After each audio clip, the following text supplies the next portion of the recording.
طاح يندسون، ما طاحوا يدخلوننا والتصاريح والتصاريح. لازم نرد هالمسافه الطويله اللي يناكلنا. لو حد يعني غير معروف شيء يمكن كذب عليهم ولا يخدعهم، فللاسف تعسوني عشان كذي الحين ما نشوف بس هاي المشاهد. ما وفقت في بعض التصرفات او الكلمات، فانا اعتذر للجميع، لان في تصرفي هذا اللي سويته وانا اعرف مكانه السعوديه ومقدر انها مو انا بس، العالم كله يعرف. احنا كذي لمح البصر كذي متعودين عليه. اي تعامل ثاني بطء تاخير لا لانك انت في دبي وفي دوله الامارات العربيه المتحده متعودين على هالشيء. يوم نشوف شيء مختلف ننزعج، ما في شك.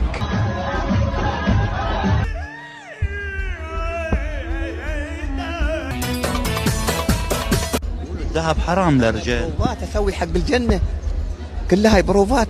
سافرت برا وما اتيحت لي الفرصه، بمجرد ما ارجع هني ادي كل الفروض اللي فاتتني. اللي عرف ان الصلاه ما تسقط عن الواحد باي ظرف من الظروف.